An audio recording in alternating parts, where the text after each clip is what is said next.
That's one of the great things about One Piece is there's so many amazing villains over 25 years now of this animation, but like people love them, but they love to hate us too, and they love to keep us personally responsible for the characters of their favorites that have been eliminated as a result of our character. Like, my name is Evan with Screen Rant.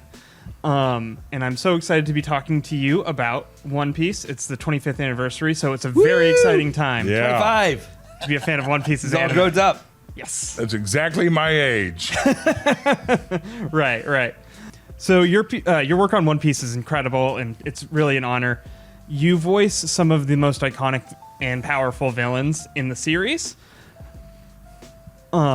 Having voiced these characters for a while, do you think your understanding of them has evolved in any way? Do you feel like you understand Blackbeard or Doflamingo more now than you did when you first took on the role? Well, like for Blackbeard, I'm of course not the original Blackbeard, so when I've taken over the role, I haven't had as much time that maybe an actor would like, the years and years. But it has been the past few years, and I've really been able to sort of take it, make it my own, as opposed to trying to do what was previously set in that world, and that has been enjoyable to kind of really be able to be trusted to be like, okay, this is Chris's now, let him do his thing. Right. Yeah, for me, it's just been amazing because when we started this, I think 20 years ago is when, or maybe 19 is when I first voiced Doflamingo. All of those years ago, and it was a small part that you had no idea how far it was going to go, because so many characters in One Piece come in for one arc or a few episodes, and so not knowing how important he was going to be to the story, but also like what a fan favorite he was going to be, his reaction from the fans has just continued to grow and continued to grow. Constantly seeing Doflamingo cosplays, like when you look out across San Diego Comic-Con this weekend while we're here, and it's like it used to be. You never saw anime. It was so many other things. And now anime is the majority of the cosplay you see. And there are Luffy's everywhere. Oh, yeah. And there's Doflamingos out there. So like, whereas it started out being part of a niche small thing and a small tribe of people that desperately loved it, now it is this massive, massive family of people all over the globe that are part of it. So that has changed, the level of love we have for the show, but also the responsibility now. Like, there's a lot more eyes and a lot more like people care about these characters. So don't drop the ball. Yeah, don't drop the ball. And then really getting into it. We've got Kent, who's been a part of the franchise for a long time, but now he's coming in as a brand new character with a lot of pressure because it's a big deal. That was actually my next question. Is there any pressure? Vegapunk is such an important character, both in the lore and just in the events of what's coming forward. So was there any sort of like pressure of like, oh man, not like voicing this big character who has just been built up by the lore for Well, now. Ken, tell us about all the pressure you're feeling. Right. I mean, act it out. Yeah. Like you said, like having come in 25 years ago or 20-something years ago to begin with Kuro, my solid villain in his little arc, Black Cat Pirate. I love that we're connected that way. Right. But now getting to play this guy who, when I first auditioned, I actually thought that he was going to be a villain. I thought he was a bad guy. Right. Even though he just looked so jovial. It's like, I've played those guys before. I mean, that was Kuro. He's a mild-mannered butler until he's not. But Vega is just zany, wacky, roller coaster of emotion, expression. It's almost like he's kind of like an Einstein-y version of Luffy in a way. He's just all over the place. So far. Yeah. And I haven't experienced him that much. So but you're saying your character is smarter than Luffy? My character... I don't know if that's a super high. I'm not trying to diss. Yeah, that's not the future king of the pirates. Right, not a big bar. Yeah, Luffy has other skills. Yeah, exactly. He's bringing a lot to the table. Vegapunk is so smart that he has to break himself. But it's got to be different now because, like, when we were coming in, and like I said, in the early days, it was a small thing. But now you're stepping into it knowing this guy is important, this guy's huge, this guy's been talked about for generations. When I said I felt the pressure right now, it's like, wow, when you present it that way, that perspective, it's like, oh, mackerel, yeah. With Vegapunk too, I think the mad scientist trope is just such a well-known and very famous trope in science fiction, just in everything, and even in anime.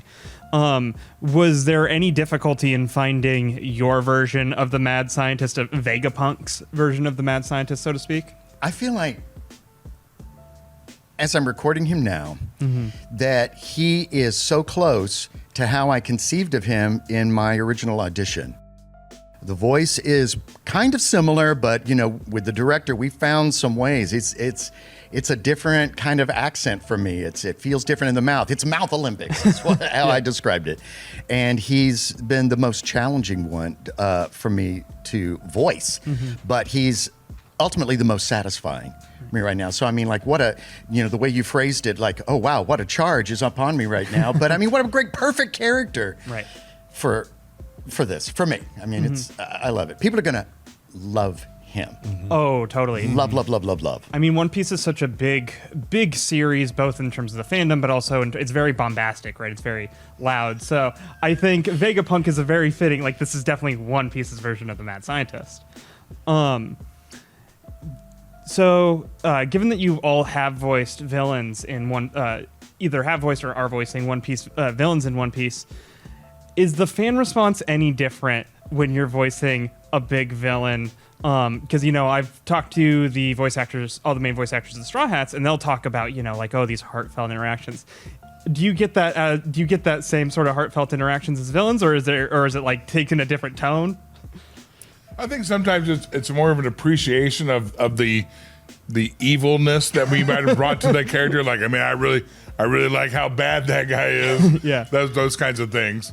Anybody else? Yeah, people love villains. We love voicing villains, but people love their and that's one of the great things about One Piece is there's so many amazing villains over 25 years now of this animation, but like just anywhere you want to go, as big and as over the top and as crazy from the design and yet so much thought went into each one of them. People love them, but they love to hate us too, and they love to keep us personally responsible for the characters of their favorites that have been eliminated as a result of our character. Like, they hold grudges against us personally. I'm like, I did not write this. Yeah. It is genius, and the people that wrote it are man. genius, but it was not my choice to kill this person that you love. Yeah. Spoilers. I'd have told him and there's not a lot to of do them that both of us have killed a whole lot of people that Yes. people really like. Right.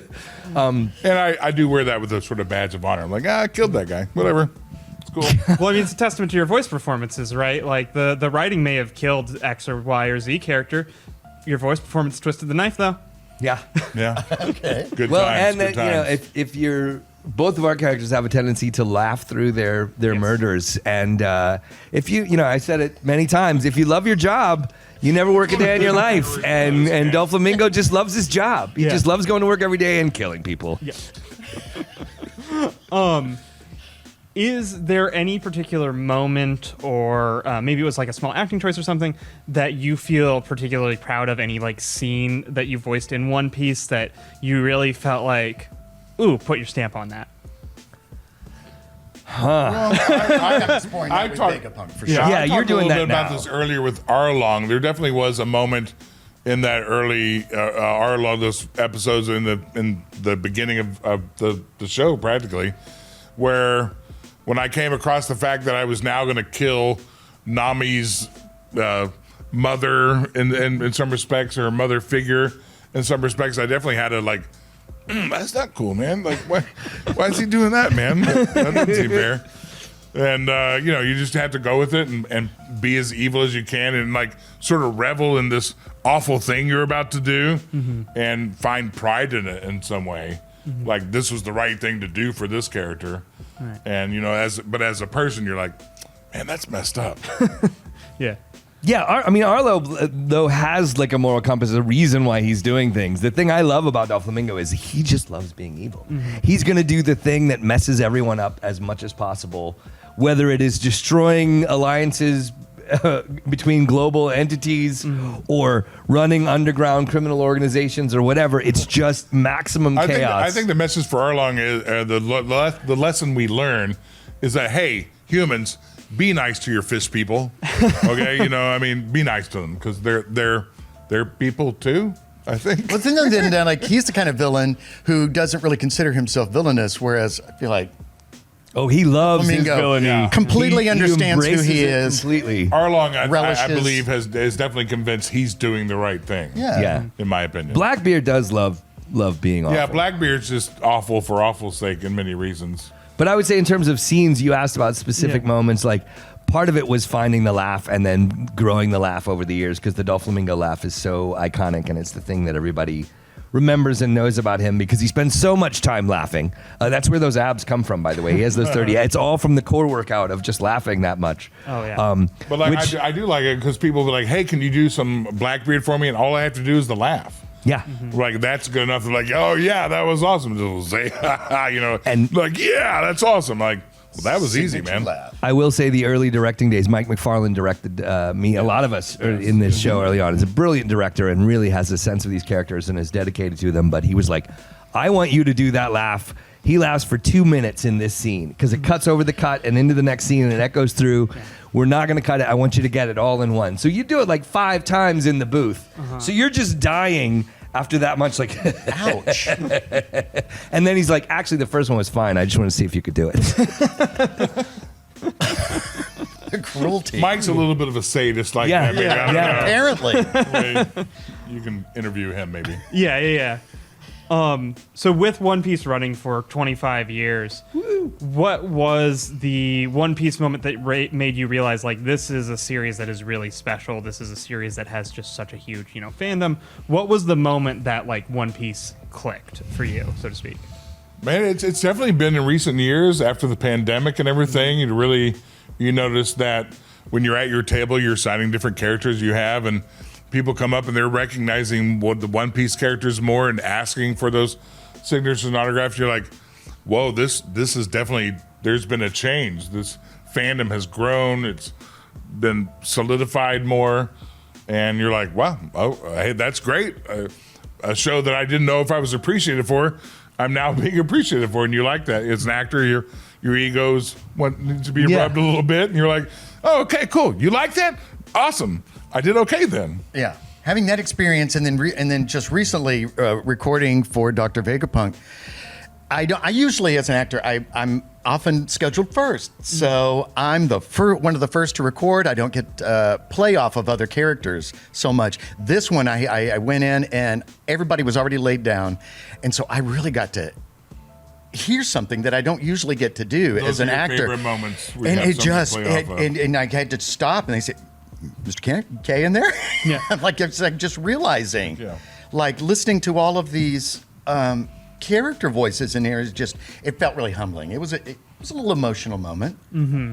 It's good. I'm sure. But yeah, I mean, it was revelatory. It's like, oh, this is big stuff, Well, and being here for the 25th and being at San Diego Comic-Con, which is a huge thing that, again, as I said earlier, like, anime is such a part of now Right. in a way that it wasn't in years past. And coming in and realizing, like, oh, this is not a franchise dwindling out. This is not a franchise that's doing its 25th anniversary to try to gear it back up. It's peaking in its fandom right now. The numbers are massive. They're having a giant concert Saturday night with a live orchestra playing the music right behind us. Rady Shell. Rady Shell starts. Doors open at 5. Concert starts at 8 o'clock, but there's going to be hundreds upon hundreds, if not thousands, of people watching and being a part of this thing and realizing, like, oh, we're part of a cultural moment.